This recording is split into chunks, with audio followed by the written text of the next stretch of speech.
O livro de Jó. Bom, essa é uma das histórias mais profundas e, vamos ser sinceros, mais difíceis da literatura mundial quando o assunto é sofrimento. A gente vai acompanhar a jornada de um homem que era considerado justo, mas que de repente se vê no meio de uma avalanche de tragédias que vão testar a fé dele até o último limite. E a pergunta que fica martelando durante toda a história é essa: será que a fé consegue sobreviver quando a gente perde absolutamente tudo? Essa questão é o motor de toda a narrativa e, de certa forma, ecoa até hoje, né?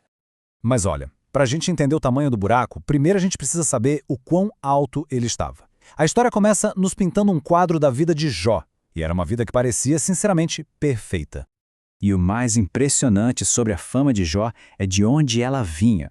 Não era ele se achando ou a opinião dos vizinhos, sabe? Não, era o próprio Deus que dizia que Jó era um homem íntegro e reto. Isso já coloca o nível lá em cima, né? E essa integridade toda vinha acompanhada de uma prosperidade assim absurda. Uma família enorme, super saudável, uma riqueza que não acabava mais. Na cultura da época, tudo isso era visto como um sinal claro do favor de Deus. Resumindo, Jó tinha tudo. Só que aí, a câmera muda de lugar. A gente sai da Terra e vai parar numa espécie de reunião celestial. E é lá que a gente descobre o que vai dar início a todo o sofrimento de Jó. É aqui que a gente conhece uma figura chamada o adversário, ou Satanás. A função dele nessa história é bem específica. Ele é tipo um promotor cósmico que levanta dúvidas sobre a sinceridade da fé humana. E ele lança a pergunta que vai mudar tudo. A fé de Jó é para valer ou é só por interesse? E esse é o desafio, na lata. O adversário basicamente diz: claro que Jó é fiel, ele tem tudo, a vida dele é perfeita, mas tira tudo o que ele tem, toca nas posses dele, na família, e vamos ver se ele não te amaldiçoa na tua cara. A aposta estava feita. Com a permissão de Deus, o teste começa. E olha, não é um teste leve não, é um colapso total, rápido, brutal, feito para destruir um homem em todos os sentidos possíveis. A sequência de desastres é uma coisa de louco, e tudo acontece num dia só. Imagina a cena: um mensageiro chega, mal acaba de falar e já chega outro com uma notícia pior. Primeiro, ele perde os bois e os jumentos, depois as ovelhas, em seguida os camelos, e aí vem o golpe mais devastador de todos. Um vento derruba a casa onde estavam seus filhos, e todos os 10 morrem, de uma vez só. E como se tudo isso não bastasse, o próprio corpo dele é atacado.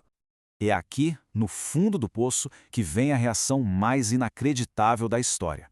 Jó rasga a roupa, raspa a cabeça, sinais de um luto profundo, claro. Mas em vez de xingar, de amaldiçoar, ele se joga no chão e adora a Deus. A integridade dele, pelo menos por enquanto, continuava de pé. Depois desse choque inicial, o livro entra numa fase longa de debate. Os amigos de Jó aparecem e tentam dar uma explicação para a dor dele, insistindo que, sei lá, ele devia ter feito alguma coisa errada. Mas Jó não aceita essas respostas fáceis. Ele não quer a lógica deles. Ele quer falar diretamente com Deus. E no fim das contas, ele consegue. E aí vem o clímax da história. Deus finalmente responde. Mas não é uma voz calma vinda do céu, não. Ele fala de dentro de um redemoinho, uma tempestade, uma demonstração de poder que já serve para colocar a nossa perspectiva humana no seu devido lugar. E a resposta de Deus não é bem uma resposta, é uma série de perguntas. Ele basicamente vira para Jó e fala: onde você estava quando eu criei o mundo? Você consegue mandar nas estrelas? Você já tentou domar as criaturas mais selvagens e gigantescas que eu fiz? A mensagem é muito clara. O universo funciona numa lógica e numa escala de poder que a mente humana simplesmente não consegue alcançar. A reação de Jó a isso tudo mostra uma transformação total. Na frente daquela imensidão de poder, a pergunta por que simplesmente some. Ele percebe que o que ele sabia sobre Deus era só de ouvir falar. Agora ele teve um encontro real. O arrependimento dele não é por um pecado específico, é por ter sido presunçoso, por achar que ele podia entender os planos de Deus. E é a partir desse momento de humildade, de rendição total, que a história de Jó começa a caminhar para o seu final, com uma restauração que vai muito além de tudo que ele já teve um dia. A restauração dos bens é matemática. Olha que interessante. Jó recebe exatamente o dobro de cada animal que ele tinha antes. E a família também é restaurada. Ele ganha o mesmo número de filhos e filhas, trazendo vida nova para os seus últimos dias. E não para por aí. Além de tudo isso, Jó ainda ganha o presente de uma vida longa. Ele vive mais 140 anos, o suficiente para ver até a 4ª geração da sua família.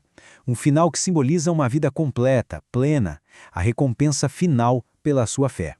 Certo, mas o que essa história tão antiga, de um lugar tão distante, tem a dizer pra gente hoje? Quais são as lições que a gente pode tirar dessa jornada toda? A jornada de Jó nos deixa com algumas verdades que dão uma balançada no que a gente pensa sobre justiça e fé. Primeiro, a ideia de que ser bom garante uma vida boa cai por terra. A integridade de verdade é testada no fogo, não na tranquilidade. Segundo, duvidar, questionar, até mesmo protestar, não é o fim da fé. Pode ser, na verdade, um caminho para um encontro mais real, mais profundo. E por fim, talvez a lição central de todas, fé não é ter todas as respostas, mas sim confiar em quem está no controle de um universo que é grande demais para a gente entender. E isso tudo nos leva a essa última pergunta, que é o coração do dilema de Jó e talvez da nossa própria vida, né?